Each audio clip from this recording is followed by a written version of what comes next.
The feast of evil on the earth, known also as the Nazi regime, has continued for 12 years, from 1933 through 1945. Many decades on, new, shocking facts are still coming to the public limelight. And the main question arises: how a normal human soul opposes such total reign of evil? How that soul survives? During many years, we were privileged to talk about these issues at length with a legendary man, Simon Wiesenthal. Simon Wiesenthal's business was to remember. He did remember not just for and on behalf of his exterminated family of 89 people, but on behalf of thousands and thousands of those souls whose corpses has been dumped by the Nazis into numerous mass graves all over Europe.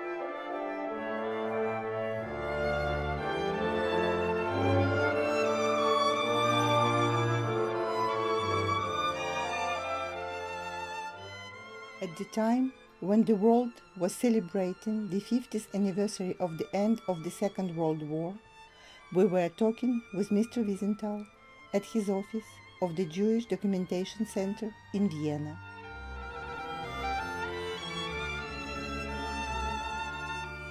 For 54 years, this office had been located in the building where Gestapo had its headquarters during the war. Such was the intentional decision of the man known to the world as the Nazi hunter.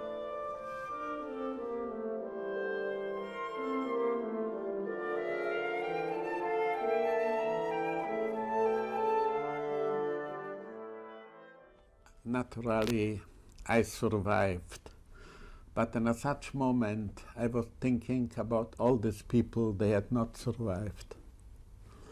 Especially, they was with me on the dead block in Mauthausen. And at that time, when I was coming from Buchenwald, and before Buchenwald, I was only 3 days in Auschwitz. On the railway station, they had not accepted us because they had not space. And maybe through this I remain alive. And then when I was coming to Mauthausen, on the way from the railway station to the camp, they killed 180. They could not walk. This was February 45. I survived through a miracle. And what was the miracle? They asked somebody who can make drawings. Okay, and I was on the 3rd block, and I say I. Then they told me, come down. Coming down, and he say, the head of our block will have in a week his birthday, and we wish to make for him something nice. I wish to make something. You saw every day they kick out 20 dead, 25 dead. No assessment is coming to us. He knocked on the door asking how many died last night, or how many perish. He say not die, it's too big comfort, you understand, how many perish this night.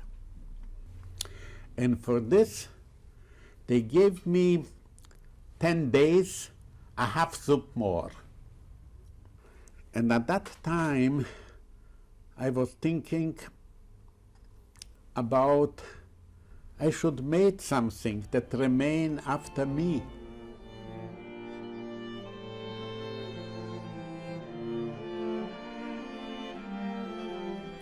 So I was liberated. I come back to my barrack and began to thinking for the future. Normally, you know, my friends with whom I was in this that block, and also before I say, I feel the Germans will lose the war. But nobody is alive with whom and for whom I should live. So I say always, I wish only live 15 minutes after I know for sure that the Germans lose the war.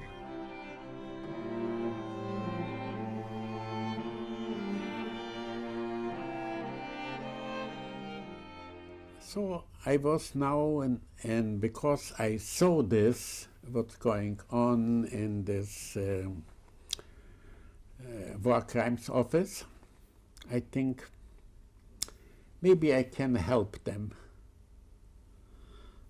I wish not commit suicide, and I must do something.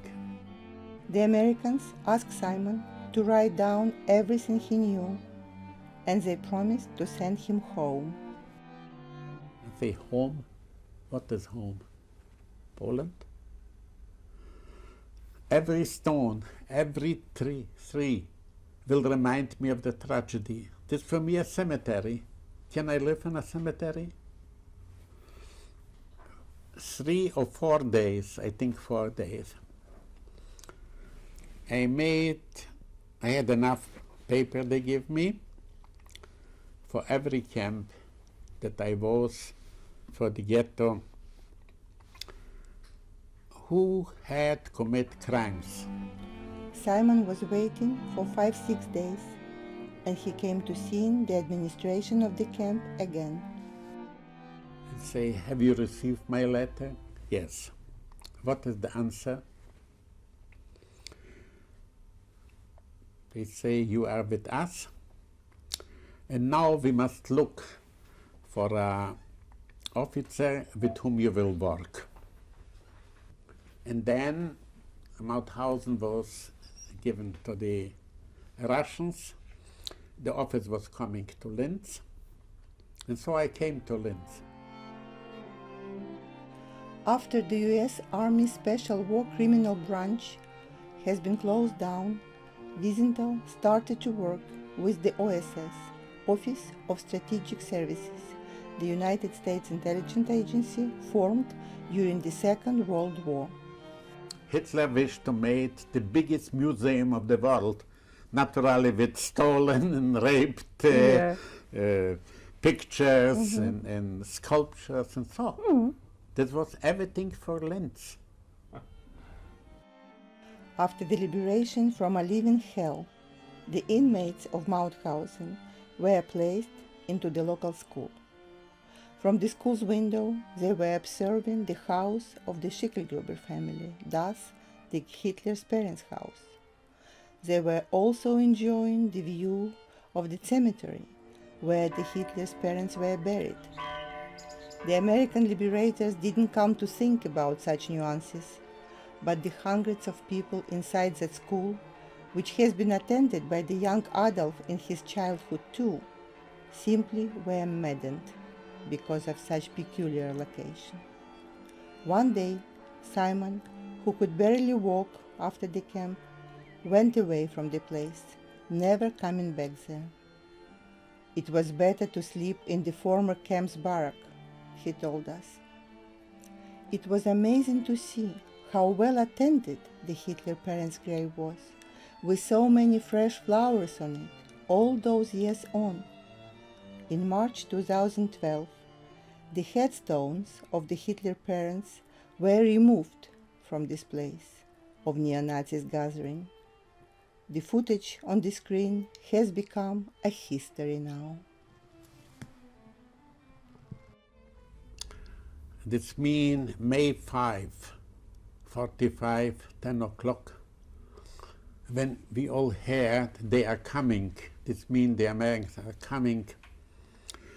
So I went to them, but I saw only the American flag and a tank. Then look on this flag. I saw in the flag something what we have loose. Every star was for me like, you must know, people they are before the death, like I was. They saw everything mystic. And so some star was hope, other star was friendship, and so I give in my thinking to every star something. And so we, a group of Jews, sick and dying, sit before the barrack, and somebody say, why we have not a flag? I was thinking, so my shirt was faded blue, and the other had a white shirt. And a third bring a staff, and we made this flag. And sitting, and then people was coming from other camps, from other blocks, and so this flag, they was Jewish, and they kissed this flag. The way that brought Simon to work with the American war criminal agencies was both simple and special. And then I saw they bring SS men in chains, and there are some people, they have, they ask them, and they made protocols, and so after a while I have forgotten why I'm here, because I saw something. There's, we was from time to time thinking about this. Then I asked him, can I sit here, remain, and look what's going on? Oh, say how long you wish. I must tell you, I give you my word of honor. I don't remember how I come back to my barrack.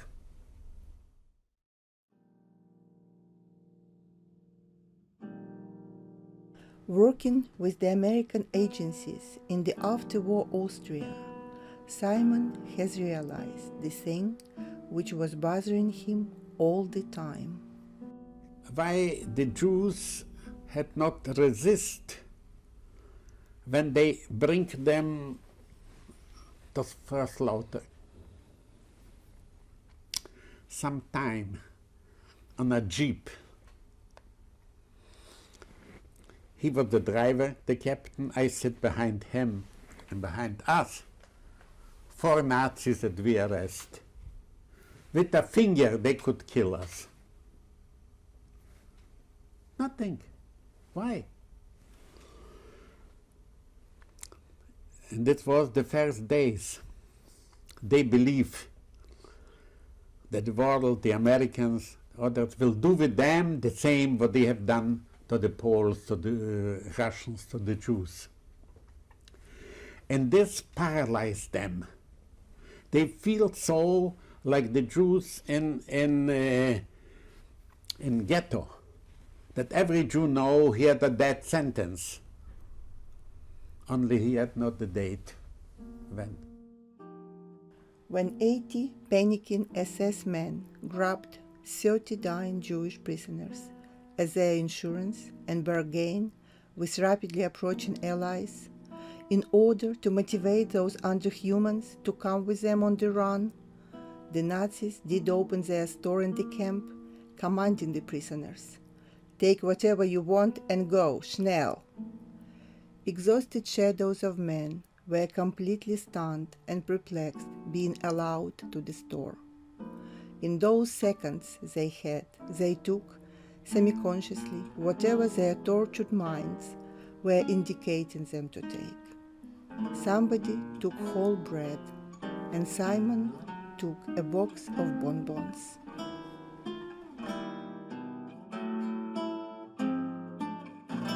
And one man for whom I am looking since that time,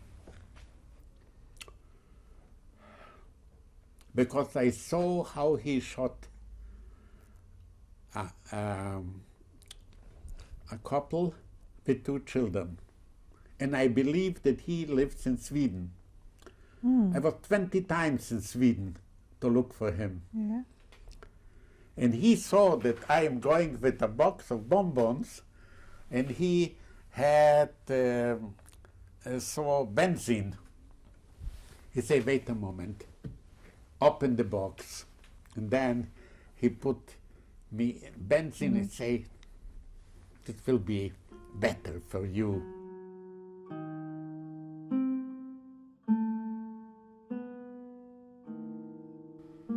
Many years later, the Wiesenthal's friends who were with him in the camps told him something that has become a complete novelty for him.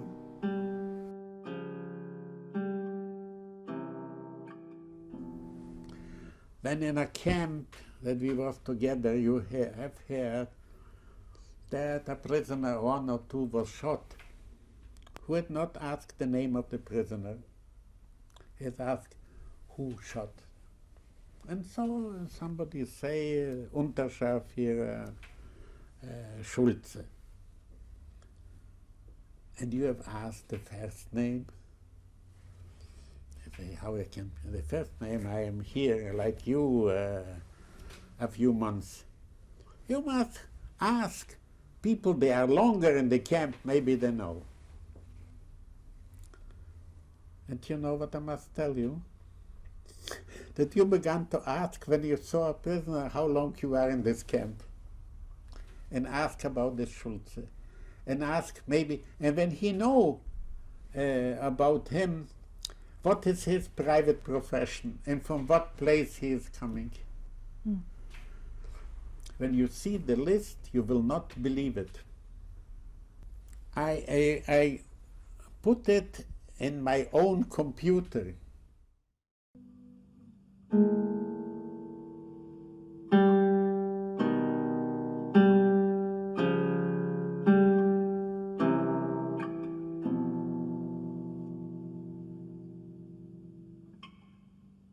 Wiesenthal started to work on his life mission and has opened his first office. Colonel Wolf come in and say what's going on. I hear some voices and so on. They told him. And he said to every man, come with me. You will get a unique document. We have liberated many camps. But what Mr. Wiesenthal made, you can look on it, 91 people. And not only the name and the rank, but the first name, the place from whom he is coming, and so. From that first list of 91, more than 60 Nazi war criminals had been arrested and brought to justice. In general, it's believed that Simon Wiesenthal did help to catch over 1,100 Nazis.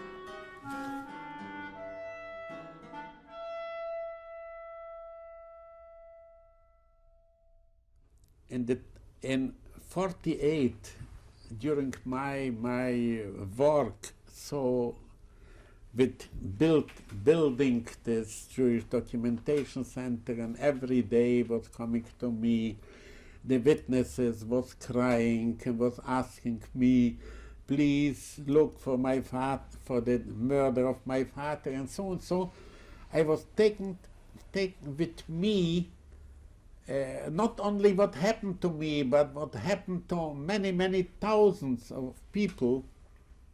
I could not sleep. I have created the Jewish Document Center with 30 survivors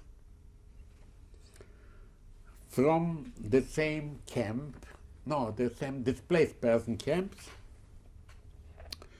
and had the idea how to make it. I know that at that time was living maybe 200,000 Jewish survivors in Austria and Germany, and also Polish survivors, non-Jews. And what we need what these people know. I made a map from the camps. To some camps I was going with the questionnaires. In every camp I asked the camp committee, give me 1 or 2 people. We cannot pay it anybody, but you can give him tickets for food and for clothing. You will pay with this. It's bigger than 1 page. Nobody will fill out the name and the address of the camp, and what camps he was before, whom he accused commit crimes. Finished. We don't need more. And my people, the 30 was going through the other camps, and in April 47, we collect all this and find out that we had witnesses about crimes committed in about 1,000 places in Europe. And we have sent to all the Allies. Since the first days after the war, Simon was trying hard to find his wife Zila. Wiesenthal has established a connection with the Polish underground, and with their help he has obtained the documents for his wife, who was blue-eyed blonde and looked perfectly Polish. Soon after the war, he was told by many witnesses that the entire street in Warsaw where his wife lived under the name of Irena Kowalska was bombed by the Russians, and there were only some bodies left under the rubble. From Linz, Simon wrote to his friend in Krakow, whom he learned to be alive. He asked that man to find what was left of his wife Zila. Per train, per feet, by cars, and so that was going 10 days. I was coming to Krakow, and she think when now is Lvov, Lemberg, and the Soviet Union, when I am alive, through a miracle, I am there. So by the next transport to Lvov, she had 5 hours time. Going to the street in Krakow from the railway station, going, and one moment somebody come to her and say, Mrs. Wiesenthal. She say, yes. Who are you? Oh, he say, my name is Landek, I was a dentist. You know something about Simon? He say, Simon is not alive. Simon was in the Gestapo prison that we have heard and so on. But a friend of Simon is alive, Dr. Biener. This was this lawyer.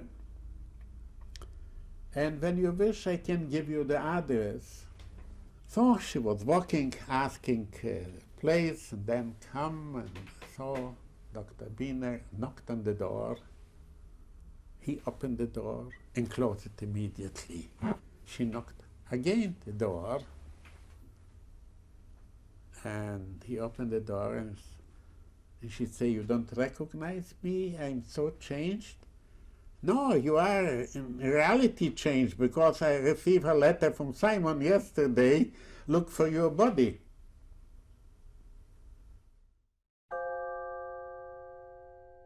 Meanwhile, the attitude of the Americans in post-war Europe has been changing. I feel that this is my duty or our Jewish duty to take this matter in our own hands. Not that we will arrest somebody or make courts against the people, but it will be better. Come a decision from Pentagon. Only a few small trials will be, and the rest should go, all the documents, to Virginia. Could not accept it. I will say, can you announce me to General Taylor, the head of the prosecution? And then I have here the nickname that Taylor was giving me through how he announced me. He said to him, General, the one-man investigation committee wished to come to you. And his American colleagues told to Simon, we cannot stay in the same relation to the Soviets. We must protect Europe. And I will tell you, without the Germans, we cannot protect Europe. And maybe very soon, this means in a few years, we must build an German army. And when we are building a German army, we cannot hold German generals in jail. I came home, and my wife say, what is with you? You are sick? You don't eat, you don't sleep, you are going around, and I say, the Nazis lose the war, but we have lost the post-war time. And in this 12 years of the Cold War, nothing had happened. A part of the Nazis escaped through the help of Vatican to South America. No trials in Austria, no trials in Germany.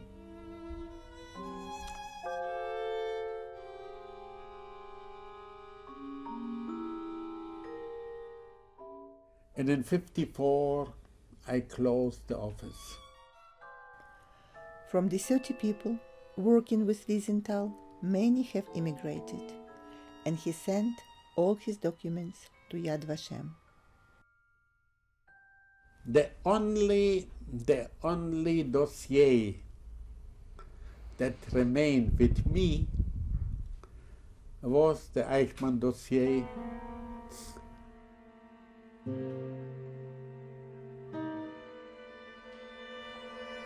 The role of Simon Wiesenthal in the search for Adolf Eichmann is not quite well understood. Here we have a unique opportunity to hear it firsthand. And what I have seen, Eichmann without first name, born in Palestine, all the lies that Eichmann told about him when he was talking with Jews, that he speaks Hebrew, he is born in Palestine. Simon had been placed by the OSS in the rented room in the center of Linz. The next day I got a room, and that was on the same street, number 60, and 32 was the office. In between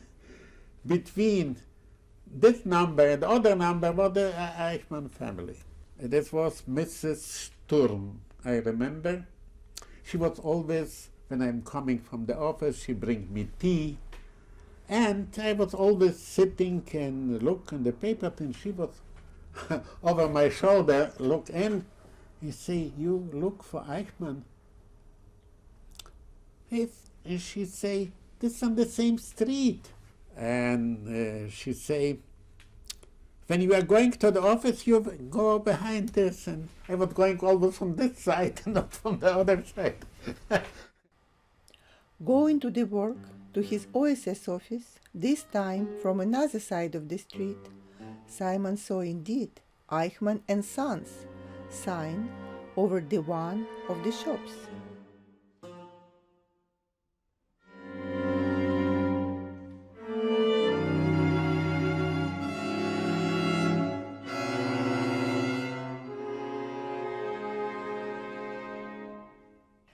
It was in this Weinstube at Kellerstrasse in Linz, where in early 30s Adolf Eichmann has bumped into Ernst Kaltenbrunner at one of the Nazis' beer parties.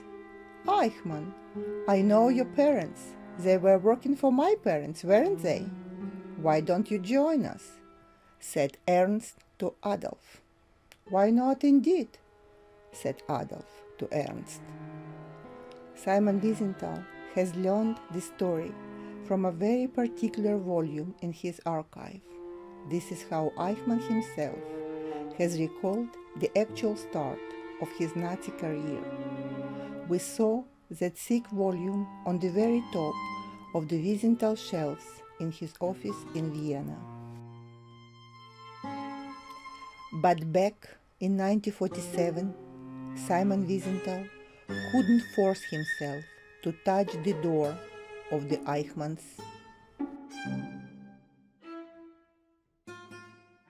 And at that time, I know what is the accusation against Eichmann. And I say to, please, send somebody else, not me. I say, why? When this is the house of this Eichmann that is responsible for so many millions of Jews, I wish not to open the door. Family declined everything. In spite of that, Wiesenthal has started his focused, tireless search for any detail which would be indicative in the hunt for Adolf Eichmann. And he succeeded. I informed the Jewish side, and was coming a few people to me, and I say, you see, in this house he had living, and so. And a few later, I find his wife and the children, and also inform the people. At this stage, Frau Eichmann disappeared, but Simon didn't buy her trick. He did check everything, asking also, did she request any document from her children's school before traveling with them somewhere. When it turned out that she did not request any paper, Wiesenthal concluded that Eichmann's family was running to no place European, as in that case they would need a school certificates. He turned to be right.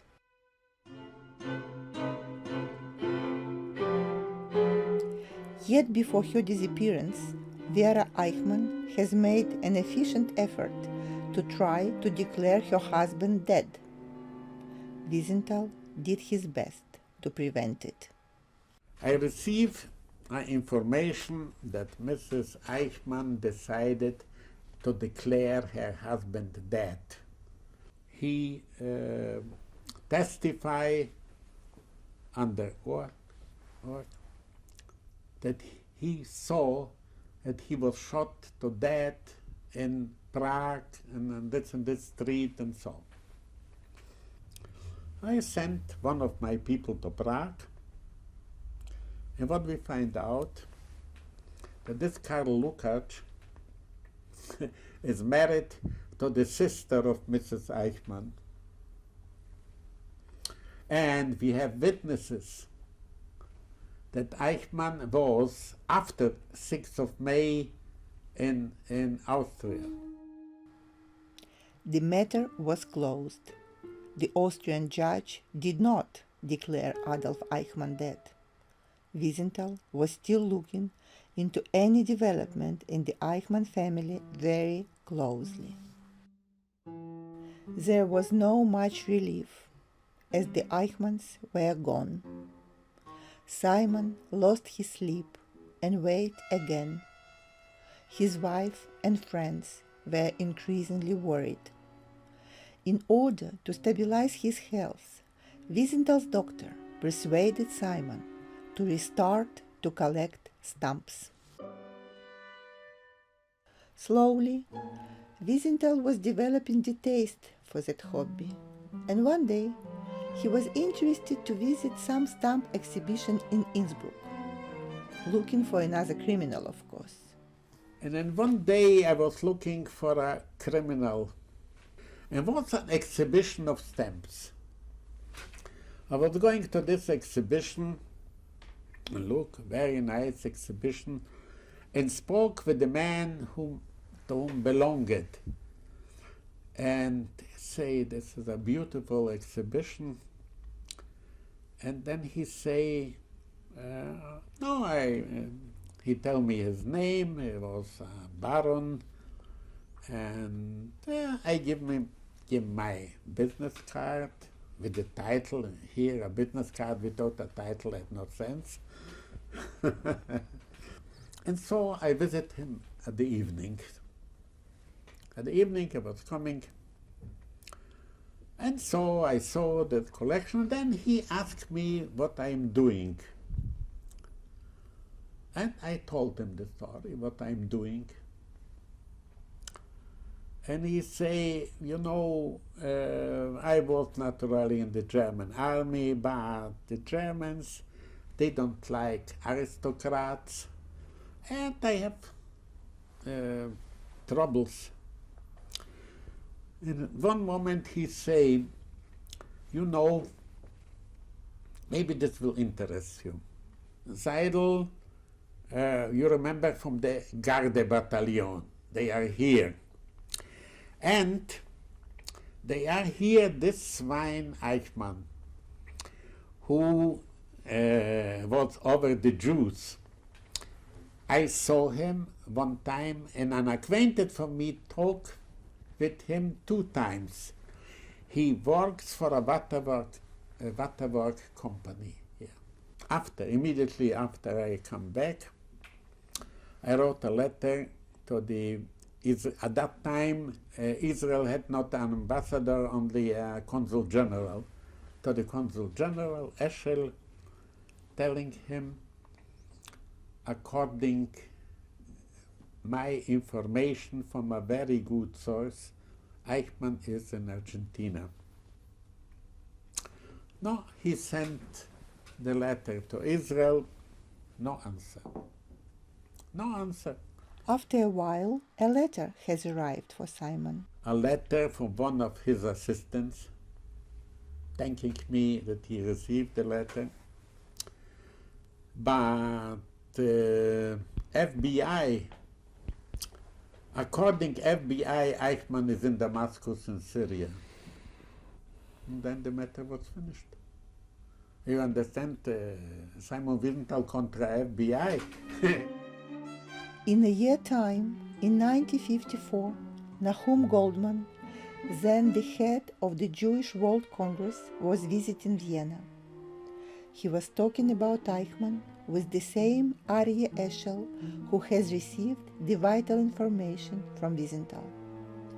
On the Eschel's request, Wiesenthal wrote a 6-7 pages memo on everything he has learned about Eichmann to the head of the Jewish World Congress. Interestingly, some Germans offered their help too. And I say to one of them, look, Mrs. Liebel is the mother-in-law of Eichmann. She should know in what place he is. Maybe because she received a letter from the daughter, and he tell us, that she say, yes, your daughter is married to another man. He had a name acclaimed or so, she don't remember. She say acclaimed, and then she refused to speak, and he wasn't acclaimed. In fact, Eichmann had been arrested by the Americans after the war, briefly, but was released after he fooled them successfully. After that, he had been helped, as many others, all the way on the Red Line. Those who tried to protect the symbol of barbarian extermination of millions did underestimate, however, the commitment of the people like Simon Wiesenthal and the other Nazi pursuers who were very focused on nailing the beast.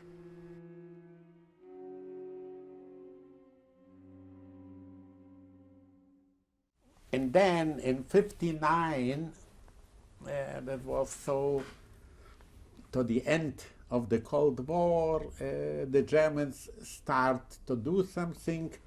In Israel get information from the general prosecutor in Frankfurt, Bauer.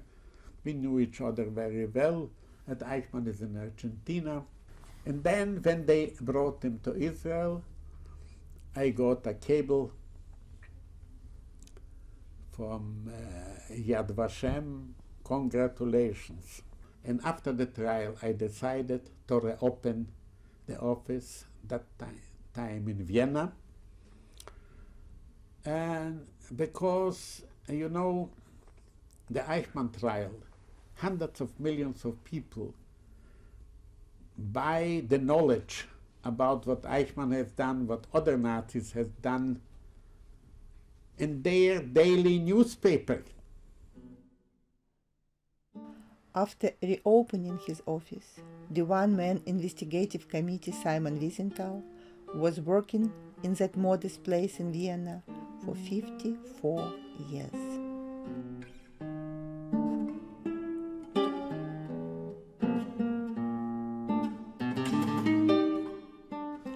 Among the cases which Wiesenthal has pursued successfully, there were the ones of crucial importance: the commandant of Treblinka Stangl, the deputy commandant of Sobibor Wagner, the butcher of the Netherlands Rajkovic, the mayor of Majdanek Braunsteiner, the butcher of Vilnius Ghetto Murer, and many others.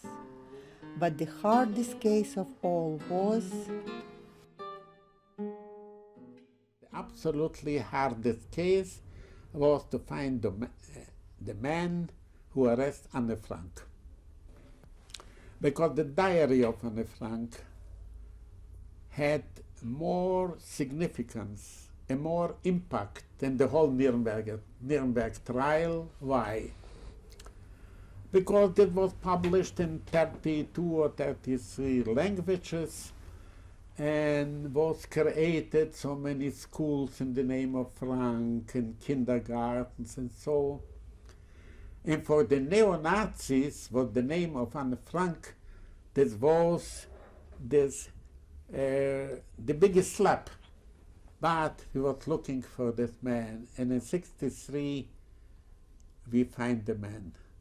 I find him in the Austrian police. I say, I have the name, and he should be from the criminal police, named Silberbauer. He was looking, 6 Silberbauers there, but only one could be in Holland.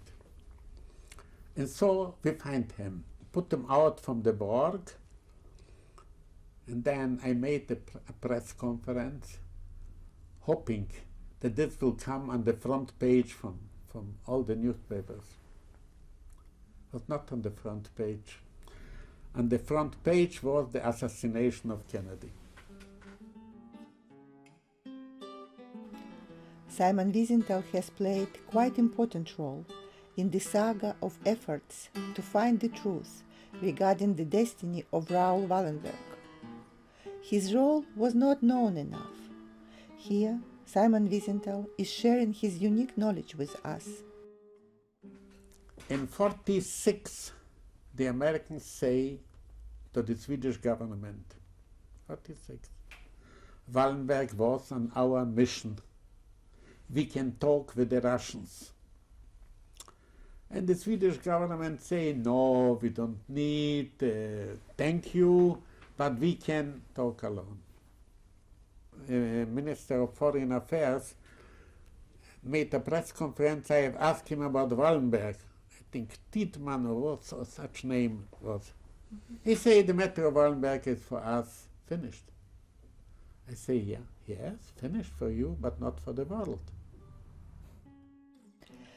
Wiesenthal did find a witness, the doctor from Gulag, who told him that he was talking with Wallenberg in Gulag camp well after the official date of his death, stated by the Soviet authorities. This was in Vorkuta. We was looking for people, they are in ozdravitelny punkt. It means people, they are not healthy, but they sent such people for 3 or 4 months.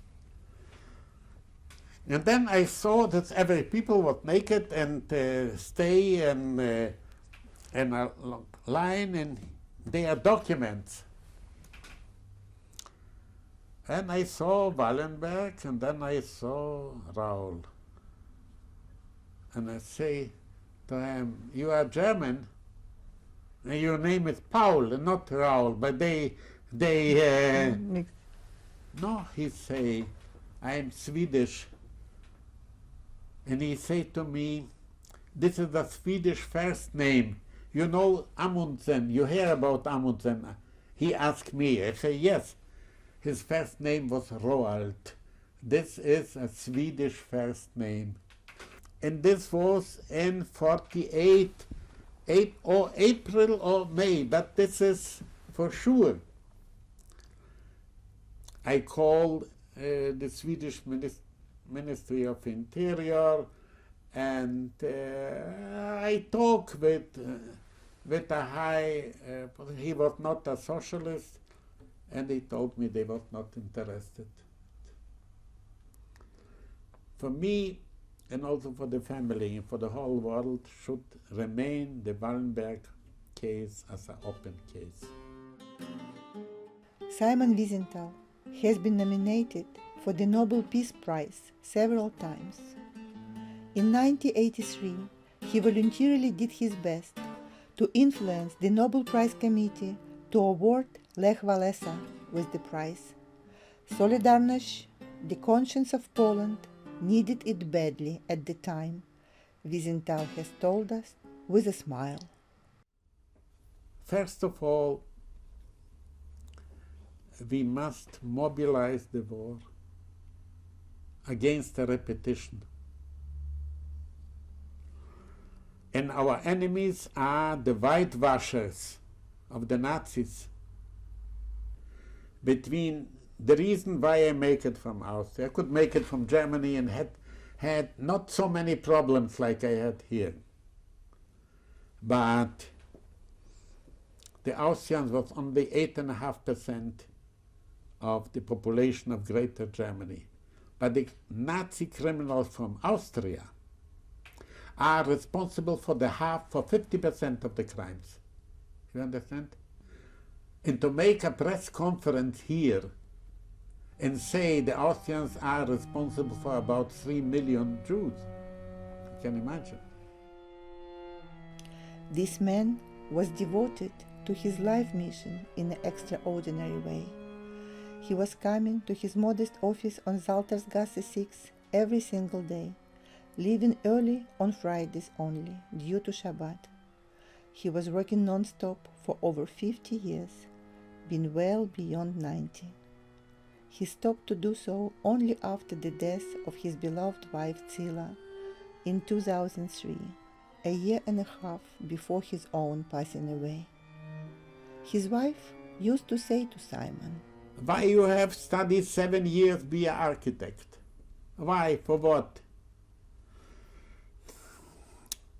And I say, always to hair. Our last talk about this was when we was 75, both of us. He was from the same class in the school, my wife and I. And I say, you are right, but I will feel like a traitor when I will stop. Can you live with a traitor? The Wiesenthal's lifelong saga of hunting Mengele is a story of its own.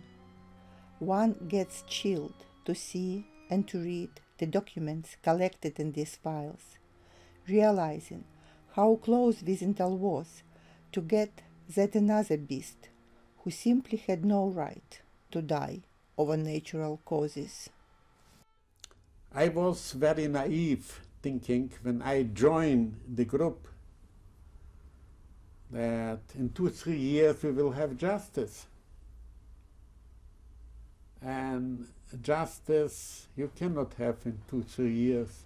From the first moment, I say to myself, that was my line, I will not look only for the murders of the Jews. I will not divide a mass grave, say in this corner are Jews, I wish justice for them.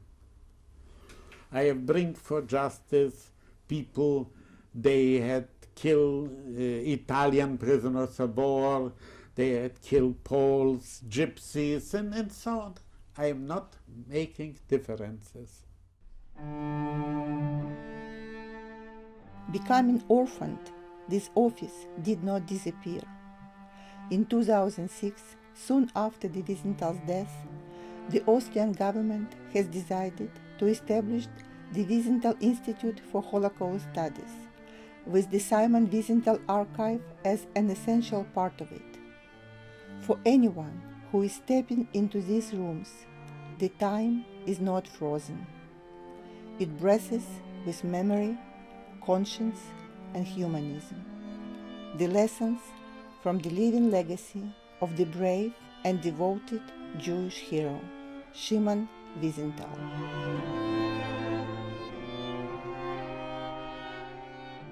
All the Nazis, all the dead Nazis become ventilators.